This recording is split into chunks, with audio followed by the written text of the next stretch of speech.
आइए सर, सबसे पहले आपको यहाँ जयगढ़ फोर्ट के अंदर जयवाण तोप हैं।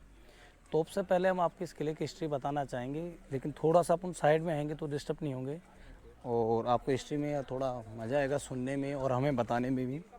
देखिए, सबसे पहले आप इस फोर्ट के चारों तरफ कैमरा घुमाइए, एक दीवार दिख रही है। इस दीवार को ही बोला जाता है किलाबंदी उर्दू के अंदर। हिंदी में इनको बोला जाता है इसको गढ़। और किसी गढ़ को पहाड़ी पर बनाया जाए जहाँ कोई आसानी से जा ना सके, उसको बोला जाता है दुर्ग, जो दुर्गम जगहों पर हो। बनाने का कारण क्या था कि राजा कभी भी लड़ाई लड़ेंगे तो सबसे पहले अपनी फैमिली को सेव करेंगे, फिर अपना खजाना सेव करेंगे और अपनी प्रजा को भी। तो इन तीन के लिए ये गढ़ का अनिवार्य होता था और यही कारण था राजा लोग गढ़ बनाते थे। तो गढ़ को हमेशा पहाड़ी पर बनाया करते थे। तो मैंने आपको बताया था अभी कि 1036 में इस गढ़ की स्थापना राजा काकिल देव ने की थी और जयसिंह सेकंड के द्वारा 1726 में इस गढ़ को कंप्लीट करवाया गया। तो 3 किलोमीटर का राउंड का पूरा फोर्ट कवर करता है और अभी भी ये किला ट्रस्ट के अंडर में, जयगढ़ चैरिटेबल ट्रस्ट के अंदर है। और इसमें जो आप देख रहे हैं सामने जयवाण तोप है, जो राजा जयसिंह के द्वारा बनवाई गई थी। वैसे भारत में जो सबसे पहले जो तोप आई थी वो बाबर लाया था 1526 में, 21 अप्रैल को। बाबर और इब्राहिम लोदी के बीच में वार हुआ था। उस वार में इब्राहिम लोदी मारा गया था और फिर 1527 में राणा सांगा हार गए थे खानवा का युद्ध। उसके बाद आमेर के जो राजा थे पृथ्वीराज कछुआ के बाद उनके जो 12 पुत्र थे उनमें आमेर तहसीलों को बांट दिया गया था, जिनमें से एक भाई थे बहारमल, जो आमेर के राजा बने। बहारमल ने अकबर की अधीनता स्वीकार करने वाले प्रथम शासक थे। उन्होंने अकबर की अधीनता स्वीकार करी 1562 में 20 जनवरी को और 6 फरवरी को हरका बाई का शाकंभरी माता के मंदिर वहाँ इन्होंने विवाह कराया। तो मतलब इन्होंने सहयोग की नीति अपनाने वाले मुगलों के साथ पहले ये शासक थे और विवाह संबंध भी बनाने वाले प्रथम शासक थे। तो बहारमल के बाद उनका बेटा आया भगवंत दास के बाद आया राजा मान, जो अकबर के सेनापति बने। 1576 में हल्दीघाटी वार के बाद राजा मान सिंह को अकबर के द्वारा ही अफगानिस्तान भेजा गया। अफगानिस्तान उन्होंने 5 राजाओं को हराया। उन 5 राजाओं के वो झंडे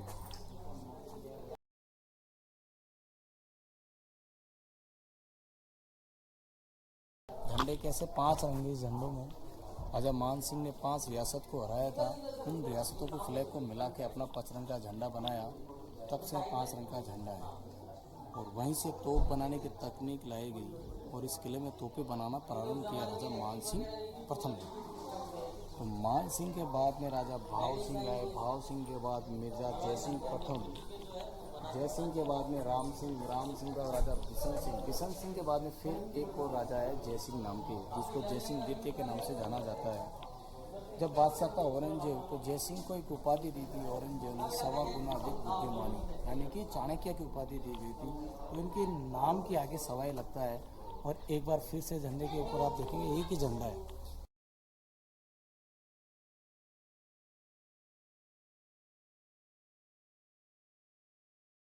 जब राज परिवार रहता है इसके ऊपर अलग से क्वार्टर फ्लैग लगाया जाता है।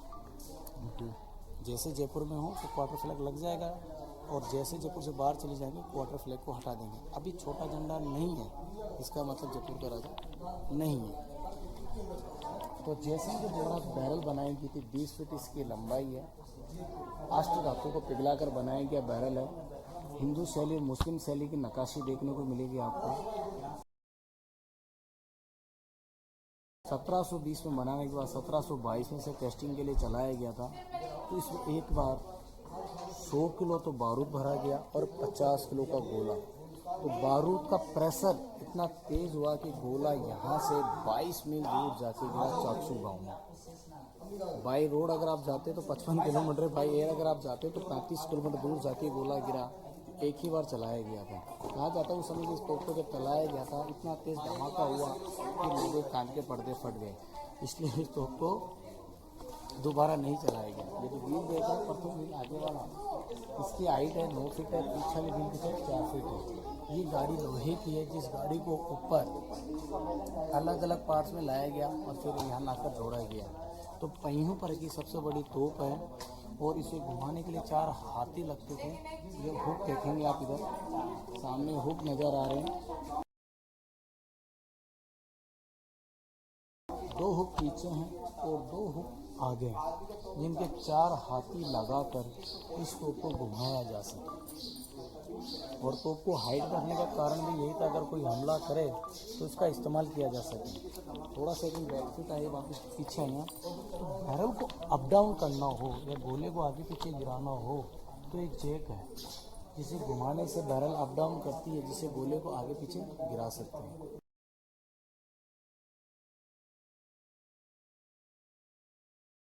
तो राजा जयसिंह के द्वारा निर्मित ये तोप है। राजा राम सिंह के समय गाड़ी बनी, जो 1835 से 1880 तक राजा राम सिंह का शासन रहा। सवाई राम सिंह सेकंड, जिनके नाम से रामनिवास बाग है, अल्बर्ट हॉल म्यूजियम उन्होंने बनवाया था, जयपुर को गुलाबी रंग उन्होंने करवाया था। और एक चीज़ और बताना चाहेंगे, इंडिया के फर्स्ट फोटोग्राफर भी राजा राम सिंह सेकंड थे। उन्हीं के समय का टीन शेट है जो इंग्लैंड से लाकर इस तोप के ऊपर रखाया गया था। और ये तोप वर्किंग में, मतलब आज भी तोप गोला मार सकती है। और जो वर्किंग में तोप होती है उसकी पूजा की जाती है। तो दशहरे के दिन इस तोप की पूजा की गई थी। यहाँ से तोप को राउंड लगा के देखिएगा, और गोला बारूद सब आगे से भरा जाता है। और जब इसे चलाया गया तो 20 फीट लंबी बारूद की बत्ती का टैम्बर बनाया गया, ताकि चलाने के बाद सेफ जगह जा सके। तो एक पीछे पानी का टाँका बना हुआ है, जिसमें तोप चलाकर जो तोपची था वो अंदर कूद गया। जिन्होंने तोप की आवाज़ सुन के उन लोगों के कान को पर्दे फट गए थे। और जयसिंह से तोप का नाम है जयवाण, जयसिंह राजा सेकंड के द्वारा। तो जय का मतलब जयसिंह राजा हो गया, वाण का मतलब अस्त्र हो गया। तोप तो इसको बोलते ही हैं। अब आपको जयपुर दिखाएंगे ऊपर से।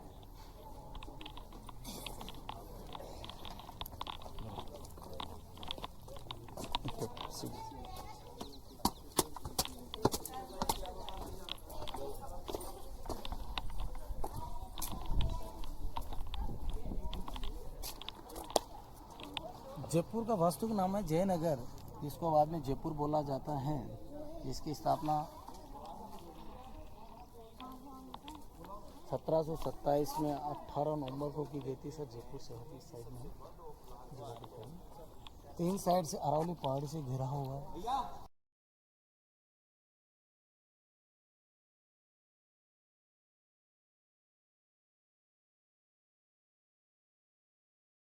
जयपुर जो शहर है समकोण में बसा हुआ है, 9 कोण में बसा हुआ है, 90 डिग्री के एंगल में बना हुआ है। जयपुर का एटीट्यूड 27 डिग्री है।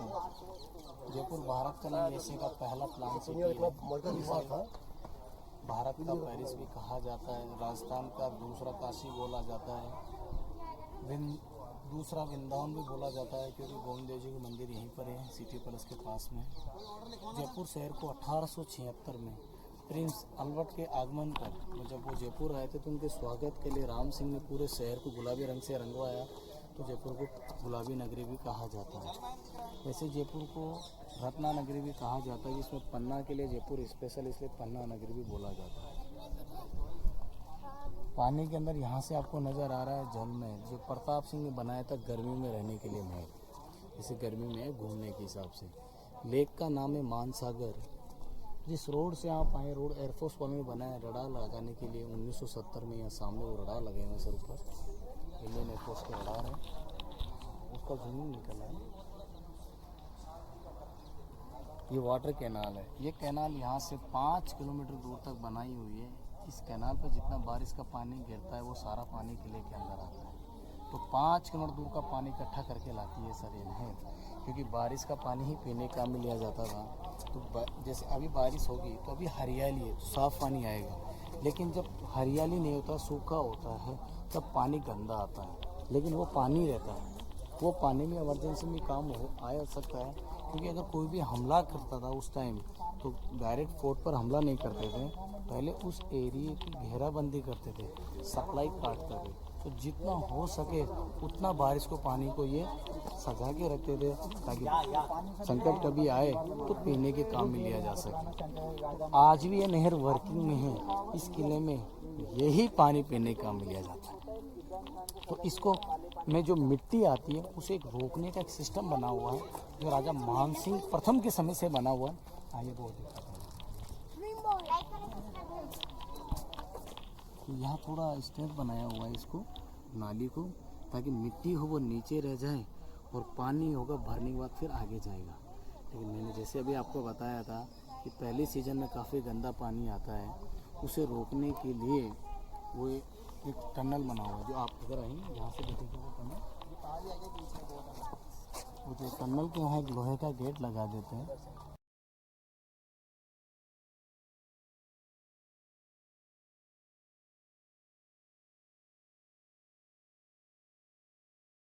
तो गंदा पानी जो होता है डाइवर्ट होकर ये इधर चला जाता है रोड के नीचे से पीछे वाली साइड, जिसका पानी यहाँ के एनिमल्स के लिए काम आता है। जो साफ़ पानी आता है तो अभी जैसे अभी खुला हुआ है ना वैसे खुला रखते हैं तो साफ़ पानी आगे जाता है। जब तक हरियाली है ना तब तक पानी साफ़ आएगा। और आज भी इस किले में यही पानी पीने के काम में लिया जाता है, बारिश का पानी। और इस तोप को जब मैंने अभी आपको बताया था चलाया गया था, 20 फीट लंबी बारूद की बत्ती बनाया गया, उसे जलाने का ये पानी के टैंक में जम कर गया। और वैसे सर यहाँ काफ़ी सारी सीरियल की शूटिंग भी हो चुकी है। टीपू सुल्तान की शूटिंग यहाँ हुई है। खलनायक का एक गाना है आजा सजन आजा, तो माधुरी दीक्षित का इस दीवार पे डांस दिखाया गया है। तो खुदा गवाह के भी एक मूवी हुई है जिसमें गाना था रब को याद करो फरियाद करो। ऐसे बहुत सारी फिल्मों का शूटिंग हो चुका। तो वो खुदा गवाह वाला गाना इस टाँके में सुनाया गया। और ये गंदा पानी का टैंक है, पहली बारिश का जो आता है, जो मतलब यहाँ के हाथी घोड़ों के इस्तेमाल किया जाता है।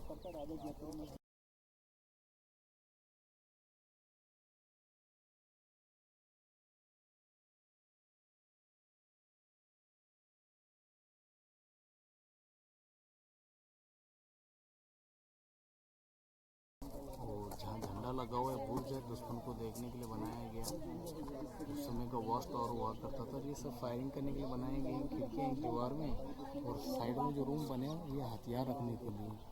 अगर कोई हमला करे तो दीवारों पर जल्दी से जल्दी हथियार मोर्चा लेकर सैनिक अलग हो जाए।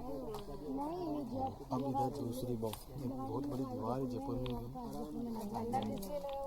वो राजा का मौजूदगी का है। तीन सबसे बड़ी दीवार है। बड़ी की अगर बात करें तो सबसे बड़ी दीवार चाइना वॉल है। चाइना वॉल के बाद में कुंभलगढ़ की है और कुंभलगढ़ के बाद में आमेर की है। तो 13 किलोमीटर की दीवार है। तो मिनी चाइना वॉल आप कह सकते हो। सेकंड पहाड़ी के ऊपर आपको सामने दिख रहे हैं, जहां अब उन पहाड़ियों पर जाना मना है। तो पिछले साल 2021 में 12 जुलाई के दिन आकाशीय बिजली गिरने से 11 लोगों की डेथ हो गई थी, 26 लोग घायल हो गए थे। सामने वाला टावर हो गया।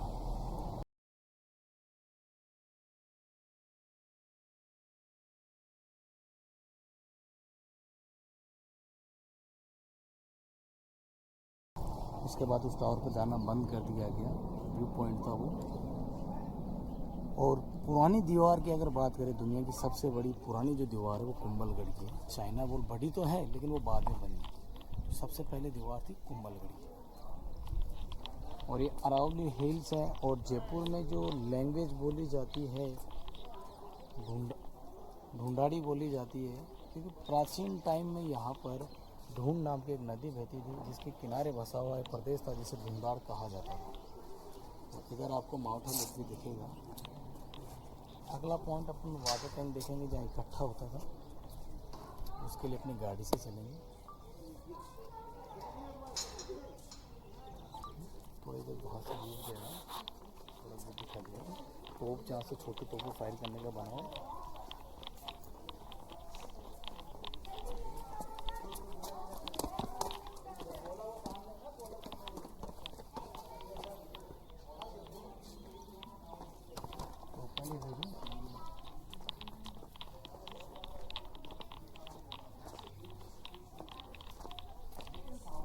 अब ये जो गोल बने हुए हैं ना, ये राउंड के लिए बनाया हुआ है ताकि तोप को हर दिशा में फायर कर सके। और इनमें सबसे इम्पोर्टेंट ये है, देखो अगर कोई सेना नज़दीक आ जाएगी तो ये वाला जो होल है ये इसलिए बनाया गया था, कोई रस्सी लगा के चढ़ेगा उसे वापस गिराने के लिए। ऊपर आप देखिए राउंड शेप दिया हुआ है, रस्सी कहीं भी डालेंगे तो स्लिप होकर यहाँ आएगी और यहाँ आने पर आप उसके ऊपर गर्म तेल अंदर से डाल पाएंगे।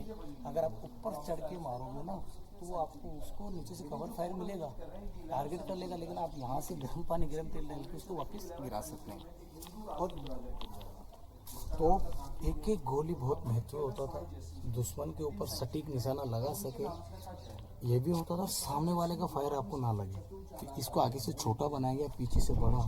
आप गन भी कैरी कर सकते हो, सामने वाले को सिर्फ टारगेट ही नज़र आएगा तो निशाना आसानी से लग सकता है। ये एरो वगैरह तीर हमेशा सीधा जाता है हवा में, यहाँ से भी फायर कर सकते हैं थोड़ा लॉन्ग, क्योंकि अगर नज़दीक आके तो मूव कर सकते, लेकिन स्ट्रेट फायर करने के लिए ये था, दूर लेकिन सेना के पीछे तक वार करने के लिए। और हर दिशा में चौकोर जो 4 है खिड़कियाँ हैं, ये तोपों के लिए था ताकि इन खिड़कियों में से छोटी तोपों को फायर किया जा सके।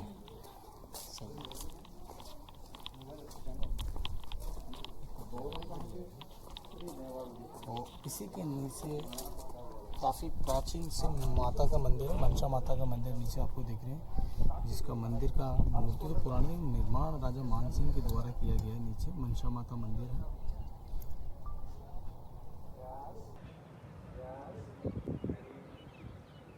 तो आमेर का रोड है नीचे सामने, ये दीवार जो आपको बताया था पहाड़ियों पर बनी हुई प्राचीन, ये दीवारें बनाई जाती है सेफ्टी के लिए। अगर कोई पहले हमला करेगा तो इन दीवारों पर, उसके बाद गढ़ तक, तो गढ़ तक पहुंचना काफ़ी मुश्किल होता था। और आपको यहाँ से कनक वृंदावन भी दिख रहा है, ये कनक वृंदावन गार्डन है, जो गोविंद जी प्राचीन पुराना गोविंद जी मंदिर के नाम से जाना जाता है। जयसिंह जी ने 1700 ईस्वी में इसको यहाँ साथ के अंदर यहाँ ला के राधा कृष्ण जी की मूर्ति स्थापित की, अपने महल के पास ले गए सिटी पैलेस में 1700। गोविंद जी मंदिर है ना, वो वृंदावन से लाई गई मूर्ति है, इसीलिए जयपुर को दूसरा वृंदावन भी बोला जाता है। राजा मानसिंह ने केसर का बाग भी बनवाया था, केसर का बाग सामने है।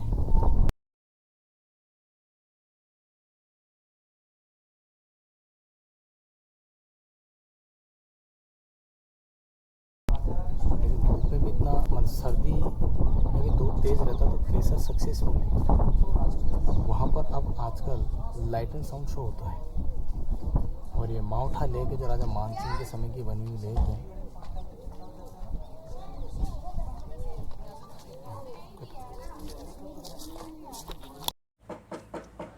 आइए सर, अब चलेंगे यहाँ से जलेब चौक। जलेब चौक में आप देखोगे शस्त्रागार, मंदिर और महल के लिए जाएंगे।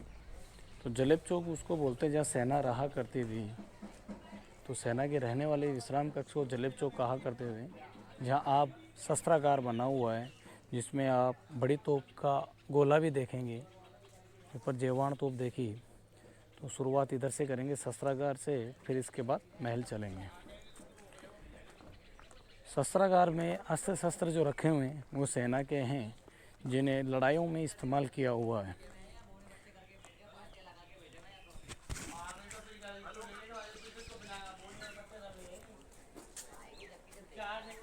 ये शस्त्रागार के अंदर आ गए आप, और शस्त्रागार के अंदर सबसे पहले लड़ाई शुरू होने से पहले एक मैसे शंख टाइप बजाया जाता था।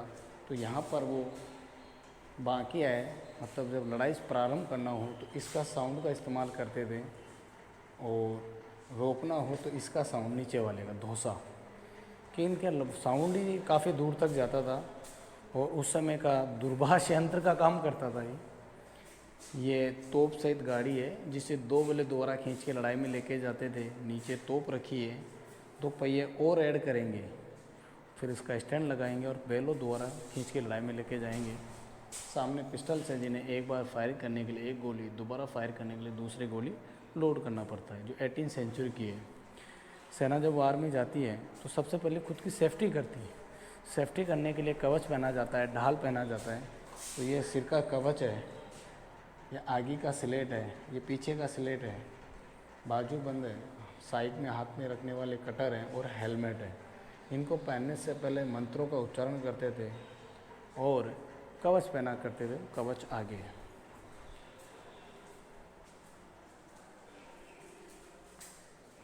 नीचे मछवाण तोप है, ऊपर ये ढाल है, तीर है, धनुष है। तो धनुष यहाँ आपको 4 नज़र आ रहे हैं, 2 बांस के हैं और 2 चमड़े के हैं। तो ये चमड़े के धनुष हैं और चमड़े का ढाल है। कि सामने से अगर तीर आएगी तो लेदर जो चमड़े का जो ढाल होता है उससे आप रोकोगे तो तीर क्रॉस होके आपको लगेगी नहीं, इसी में धंस जाएगी और हल्का भी रहेगा। ये सब सैनिकों के। राजा के आपको आर्म्स वेपन्स देखना हो तो सिटी पैलेस में जाना होगा। और ये सब तोपें डैमेज हैं। आर्मी में कोई भी वेपन्स को जब रिटायर करते हैं या हटाते हैं ना तोपों को, किसी भी वेपन्स को, तो उसको डैमेज करते ताकि बाद में कोई आगे जाके उसका मिसयूज़ ना कर सके। तो ये होल दिख रहा है आपको, ये डैमेज करने के लिए होता है ताकि अब प्रेशर नहीं बनेगा बारूद का। ये फायर करने के लिए होता है, बत्ती लगाने वाला। ये पुराना है फायर करने के लिए, ये बाद में ड्रिल से किया हुआ है ताकि इसमें सुराख कर सके। अब ये तोप गोला नहीं मार सकती। जो कवच की बात कर रहा था वो कवच ये है। ऐसा पूरा कवच पहन के जाते थे तो करीबन 35 किलो का समथिंग का लोड सैनिक अपने साथ लेके फिर लड़ाई लड़ते थे। ये लोहे का है पूरा जाली। ये फरसे हैं।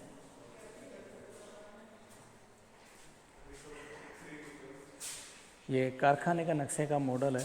सबसे पहले मेटल को पिघलाया जाता है। मेटल को पिघलाने के बाद मिट्टी की डाई में तोप को बनाया जाता है। डाई पूरा तरह से बन जाता है तो डाई मिट्टी की तो रहती है, तोड़ा जाता है। इसमें से फिर एक बैरल निकलती है। उस बैरल को खराद मशीन से, मतलब यहाँ तोप का रूप तैयार हो गया तो इस बैरल में जो तोपों में जो होल किया जाता है वो इस कटर की सहायता से करते हैं। ये कटर लगाया जाता है। जितना बड़ा आप बैरल बनाया है उतना ही बड़ा आपको कटर लगाना होगा। और घुमाने के लिए पिलर है, जिसे 4 बैलों की जोड़ी इस पिलर को घुमाएंगी तो नीचे गेयर जुड़े हुए हैं। उन गेयरों से ये कटर जुड़ा हुआ है जो तोप के बैरल में ड्रिल करेगा। तो ये तकनीक राजा मान सिंह की देन है जो अफ़गानिस्तान से लाए थे। ये 300 साल पुरानी गन्स है, बारूद वाली गन। इन्हें जुजाउल गन कहा जाता है, लंबी दूरी तक मार करने वाली गन्स। बारूद भरी जाती है इनमें।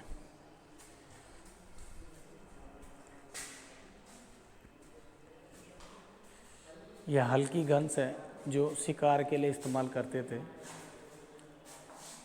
और नीचे ये नागिन तोप है, एक साथ 6 गोले मारते हैं। और जिस हाथ में तलवार रहेगा उस हाथ में ग्लव्स भी रहेगा।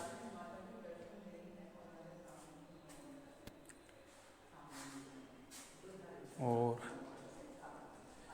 खांडा है बलि देने वाला, तलवार है, 2 धारी तलवार है, दोनों साइड से काम करने वाली। एक तो ये 2 धारी तलवार ये है और एक 2 धारी तलवार ये है। और जेवाण तोप का गोला, यहाँ पर सबसे बड़ी जो तोप आपने देखी उसका गोला है, ये लोहे का है। 50 किलो इसका वज़न है। छोटी तोपों के छोटे गोले हैं। पीछे तीरें हैं, 2 तीर या तीर का से तीर रखने के, इसमें तीर रखे जाते थे। और तीरों के जो नोक हैं उन सब पर पोइजन लगा कर रखते थे। ये तोप सहित गाड़ी है जिसे 2 बैले द्वारा खींच के लड़ाई में लेके जाते थे। पुरानी बम्प है और रॉकेट्स हैं। टाइम बम पर जितना लंबा बारूद की बत्ती बनेगा उतना ही समय लगेगा। ऊपर रॉकेट्स हैं। पोटाशियम स्टोन है जिससे बारूद बनाने में, आग जलाने में एक सहायता मिलती थी। बारूद जांचने का मशीन है जिससे बारूद की क्षमता जांचा जाए। आइए,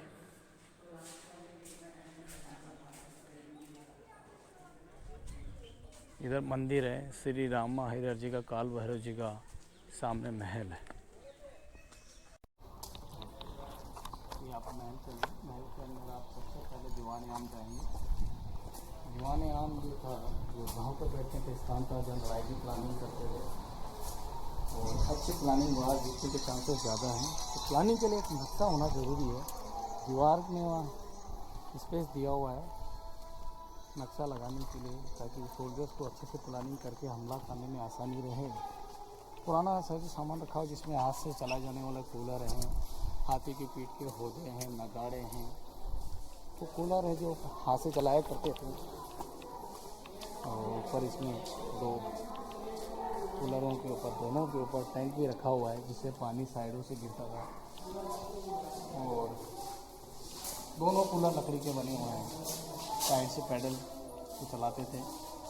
उसमें बिजली नहीं तो हाथ से कूलर चलाना पड़ता था। हाथी का पीठ का होदा है, मजबूत बनाया गया, लोहों की पत्तियों को कवर किया हुआ है ताकि लड़ाई में जल्दी से टूटे ना। महसूस वगैरह करना हो तो नगाड़े बजाया करते थे। और आमेर से यहाँ तक चलाई गई थी गोल्फ कार, जो ख़राब हो गई, वो खड़ी हुई। एक दो गाड़ियाँ ठीक है जो भी वर्किंग में जो स्टाफ के काम आती है। अब दीवाने खास नहीं जाओ।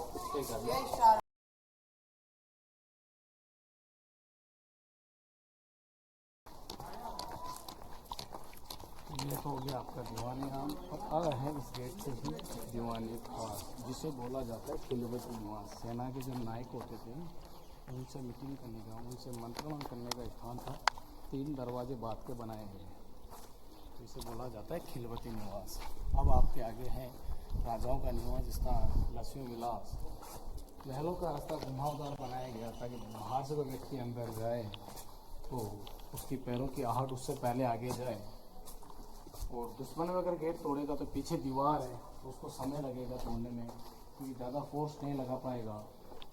और यहाँ पर ये राजाओं के महल है, महलों में जो उनके अतिथि आते थे उनके रहने के लिए साइडों में कमरे भी बने हुए हैं।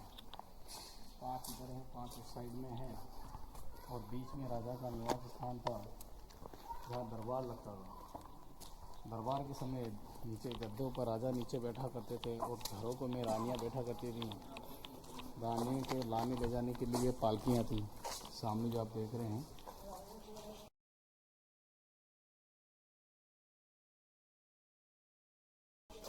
8 लोग उठा के पालकी लाते थे।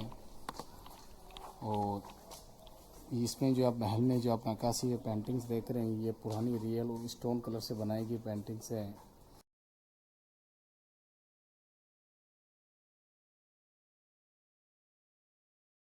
इसको सेफ रखने के लिए ये रस्सी लगाई गई है। और यहाँ दरबार ख़त्म होने के बाद नाचना गाना वगैरह होता था, संगीत बजाने वाले सामने बैठा करते थे। सामने से भूल भुलैया जिसे बोलते जनाना महल।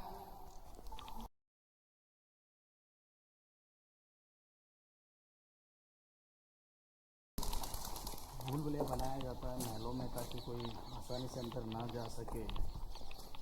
सुरक्षा कारणों से सेना एक साथ महलों में नहीं जा सके, इसलिए सफ़ेद रस्ते बनाए गए हैं।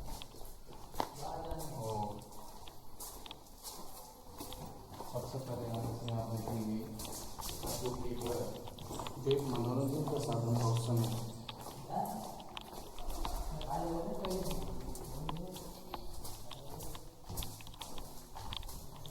कटोरी ये इकलौता ऐसा घर है यहाँ पर, ये जो पूरा थिएटर बना हुआ है। किसी महल कोर्ट में कटोरी का घर नहीं, सिर्फ यहीं पर है। राजा नीचे बैठते थे, रानियाँ ऊपर। और ये आदमी शो करते हैं, चलाने वाला वहाँ ऊपर बैठता है, देखने वाले में। और इसके बाद रहेंगे डाइनिंग हॉल में, जहाँ राजा रानी का भी है, म्यूजियम बना हुआ है खाना खाते हुए का। ऊपर वाले रास्ते से यहाँ रानियाँ आती थी, इस रास्ते से। और उसके बाद राजा, पहले रानियाँ आएंगी और फिर राजा आएंगे। तो राजा के जूतों की आवाज़ रानियों के पास पहले जाएगी, इसलिए रास्ते को घुमावदार बनाया गया है ताकि जूतों की आहट सुनकर उनके पर्दे लग जाए। यहाँ राजा अपने जागीरदारों के साथ भोजन कर रहे हैं। तो राजा जयसिंह अपने दरबार साथ बैठ के खाना खा रहे हैं, और ये दरबारी हैं, उनके सामान बैठ के खाना खाते थे। किचन अंदर या खाना बनाते हुए दिखाया गया है। इनके साथ के दरबारी होते हैं, इसलिए रानियाँ वहाँ सामने बैठ के खाना खाती हैं और उनके पर्दे लग जाते हैं।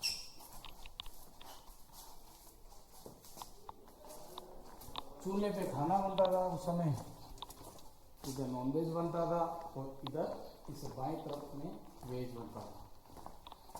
कुकिंग का काम देखे यहाँ कुक कर रहे हैं, सीखा हुआ बना रहा है, कोई मसाला कूट रही है, उधर आइटम शाही पुलाव बन रहा है, मसाला पीस रही महिला है। इस तरह से वो भोजन पकाया करते हुए हर रोज धान को भी साफ करके रोज ताज़ा धान पीस के उसकी चपाती बनाया करते, रोटी बनाया करते।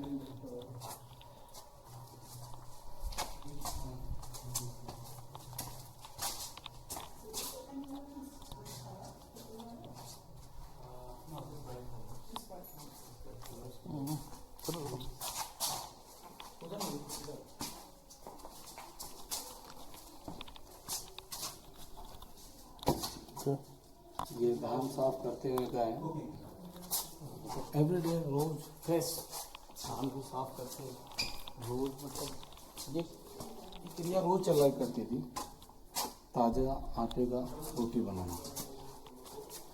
और रानियाँ जो होती थी, रानियों के साथ कौन बैठा दिखाया गया है, जो जागीरदारों की पत्नी है ना, उनको दिखाया गया है। क्योंकि जेंट्स की मेजबानी तो मतलब जो उनकी मेहमान नवाज की तो मर्दाना की तो मर्द कर लेंगे और जनानियों का जनानियाँ करेंगे। ऑरेंज ड्रेस में महारानी चंद्रावती और उनकी जागीरदारों की रखवाली है।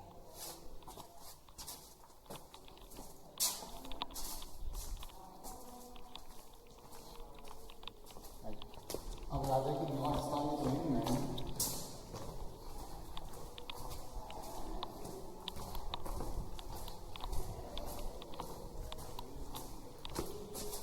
ये राजा का महल इस तरह से बनाया गया है कि इन महलों में कोई सा भी मौसम हो उस हिसाब से इस पैलेस को डिज़ाइन किया गया।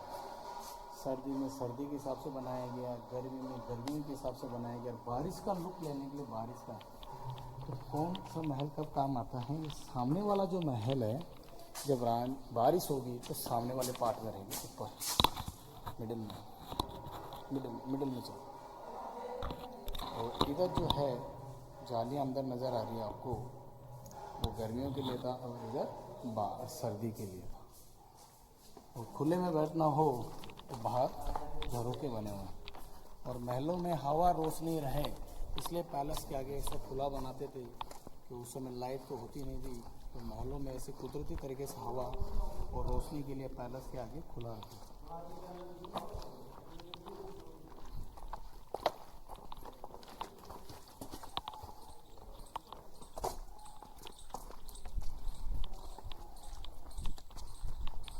ये नीचे सागर लेक है, इस लेक से किला बनाने में काफ़ी मदद मिली थी, और यही पानी लाकर इस गेट से खोलकर यहाँ टंकी में डालते थे, यहाँ से ऊपर खींचकर काम में लिया जाता था।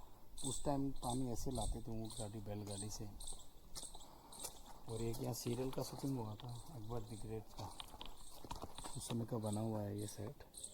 अकबर द ग्रेट मराठा, टीपू सुल्तान, ऐसे बहुत सारी सीरियलों का यहाँ शूटिंग हो चुका है।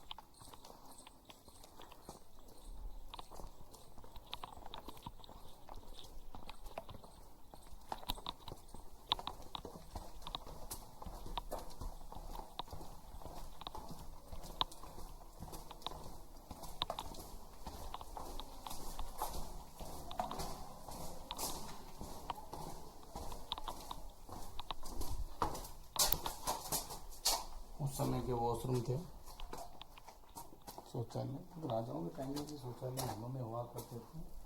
और नीचे आप जो देख रहे हैं ये भट्टी है जो पानी को गर्म भी कर सकते, भाप तक, ये भाप स्नान का भी होता था इसमें, और ये उनका टब भी कह सकते हैं पानी का।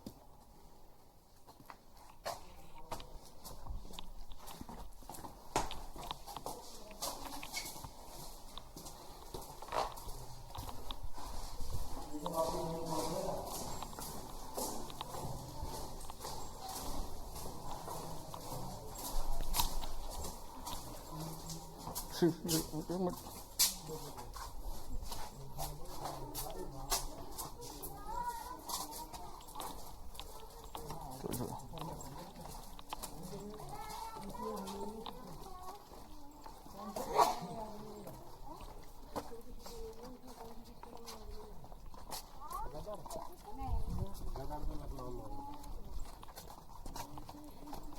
ये राजाओं का आराम बाग था। इसमें राजा रानी आते थे और यहाँ राजा के अलावा किसी जेंट्स को अलाउ नहीं होता था।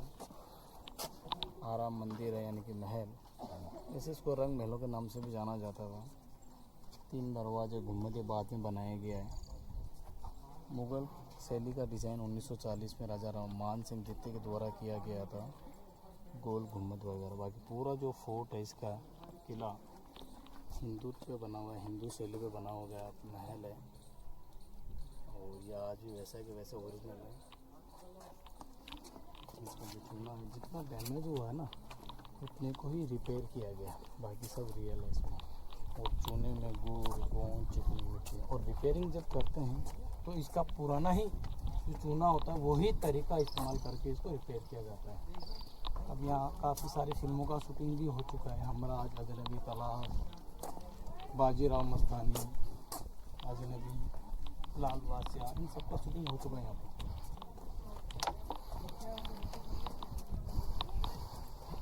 लोग यहाँ पे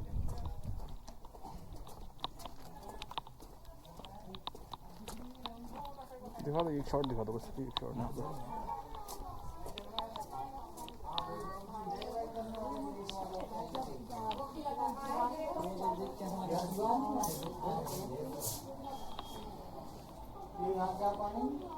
महलों पे जो पानी गिरता है उसे इकट्ठा किया जाता है। सामने वो टैंक बना हुआ है। बारिश का जो पानी गिरता है उसको इकट्ठा करके इस किले में तो गेट नज़र आ रहा है, वो पानी आज भी इस गार्डन में इस्तेमाल किया जाता है। और लड़ाई के समय अगर मान लो लड़ाई होती है तो नीचे से पानी लाने के लिए कॉरिडोर बनाया गया है 2 दीवारों का। तो लड़ाई भी होती रहेगी, पानी की सप्लाई भी आ सके, पूरा सोच के बनाया गया है। और ये दुनिया की तीसरी सबसे बड़ी दीवार है आमेर की। इससे बड़ी कुंभलगढ़ की, और कुंभलगढ़ से बड़ी है चाइना की।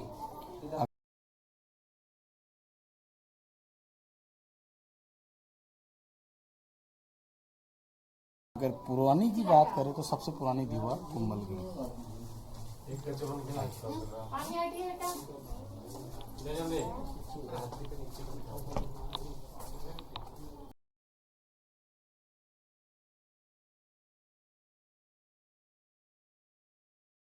यहाँ पर आमेर में एक मंदिर है, मीराबाई का मंदिर, ऐसे उसको जगत श्रोणी मंदिर के नाम से जाना जाता है।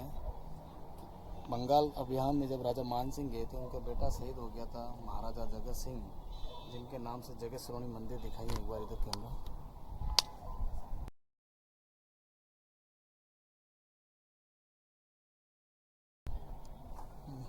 रानी कनकावती ने अपने बेटे की याद में मीरा और कृष्ण जी की एक साथ मूर्तियाँ स्थापित की है। तो इकलौता मंदिर है जहाँ मीरा राधा की जगह बैठी है सामने। हाँ, और ये आमेर पैलेसेस है।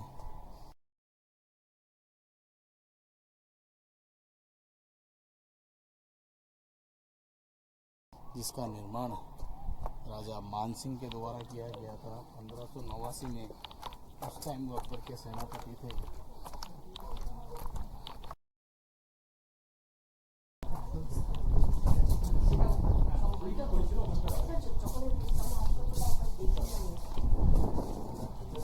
नीचे आप देखेंगे आमेर पैलेसेस है जो राजा मान सिंह के द्वारा 1589 में महलों का निर्माण करवाया गया था। इसमें आगे जयसिंह प्रथम और जयसिंह द्वितीय ने भी उसमें महलों में निर्माण करवाया। यहाँ पर काफ़ी सारी पब्लिक दिख रही है।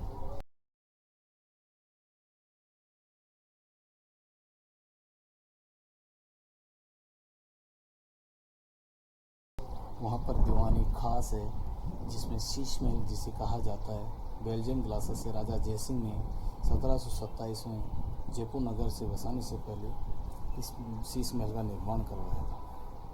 और उसके आगे दीवानी आम जो मिर्जा जयसिंह ने बनवाया था, और उसमें एक अद्भुत हिंदू शैली और मुस्लिम शैली को मिलाकर एक गणेश पोल का गेट बना हुआ जिसमें अद्भुत कारीगरी आपको देखने को मिलेगी। और उसके आगे जलेब चौक के अंदर आप नीचे से हाथी से जा सकते हैं मॉर्निंग टाइम में। और ये माउठा लेक है। और इस किले में जो पहले जो आने का रास्ता है, नीचे दिख रहे हैं जो लोग बैठे हुए थे वो ये आ रहे हैं लोग। पहले यही रास्ता हुआ करता था किले में आने का। पहले आमेर से जयगढ़ आते थे, जयगढ़ से नाहरगढ़, नाहरगढ़ से जयपुर जाते थे। लेकिन जो कार वाला रास्ता वो रडार वालों ने बनाया था। और मैंने अभी आपको बताया था कि ऊपर बारिश का पानी जो नहरों में गिरता है वो एक टैंक में इकट्ठा होता है, एक नहर के जरिए वो नहर देखेंगे। अब नहर में जो पानी गिरेगा इस नहर के जरिए अंदर आके नीचे टैंक बना हुआ है, इस टैंक में इकट्ठा हुआ।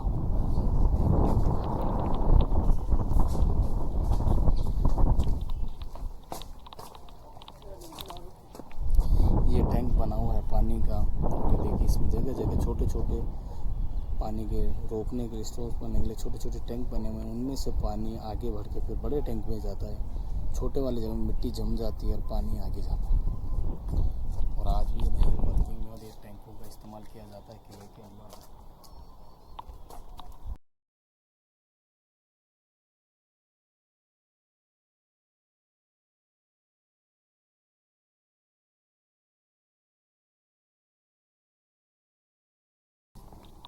फिर से भूल भुलैया के अंदर जाएंगे।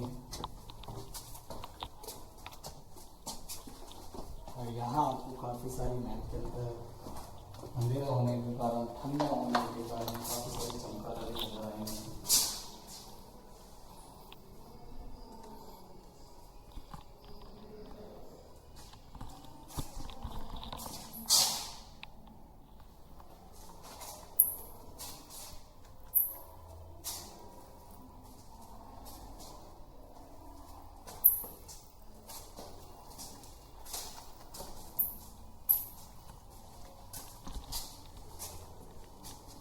उस समय का वॉशरूम था,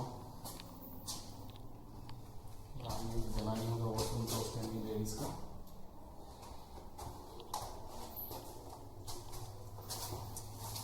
तो रानियों का जो रास्ता होता था वो अंडरग्राउंड होता था। रानियों का रंग महलों में जाना हो तो जैसे अभी आपने आराम बाग गार्डन देखा था, उस गार्डन में यहाँ से सीधा डायरेक्ट ऐसा अंडरग्राउंड रास्ता था, सीधा महल के अंदर जाता।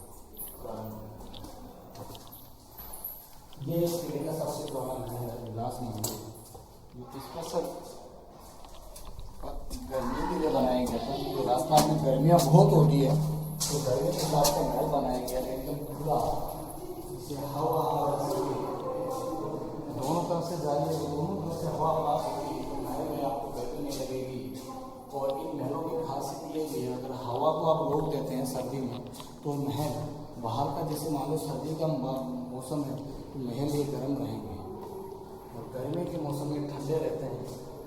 यही उनकी तासीर है। और ऊपर हुक लगे हैं, कपड़े का पंखा लगा दिया। हवा कैसा है, छोटी छोटी दीवार थी। और सामने भी आप देखेंगे खिड़की जो बनाई गई, खिड़की के ठीक सामने दीवार आई। महलों का छोटा दीवारें छोटी रखी है क्योंकि गर्मी में हमेशा जो अधिकतर हवा चलती है वो पश्चिमी हवा चलती है, तो उन हवाओं को अंदर ला कर, क्योंकि उस समय ज़्यादा मौसम में गर्मी रहती है उस टाइम, तो महल के अंदर हवा आ सके इसलिए महलों की दीवारों को नीचे रखा गया। और ये जालियों के अंदर से हवा अंदर आती है तो उसका टेम्परेचर कम हो जाता है। और यहाँ से आप आमेर फिर देखिए दोबारा से, मोहन बाग और केसर बाग यहाँ से नज़र आता है, आमेर के गार्डन। और यहाँ आपकी जयगढ़ की यात्रा समाप्त होती है।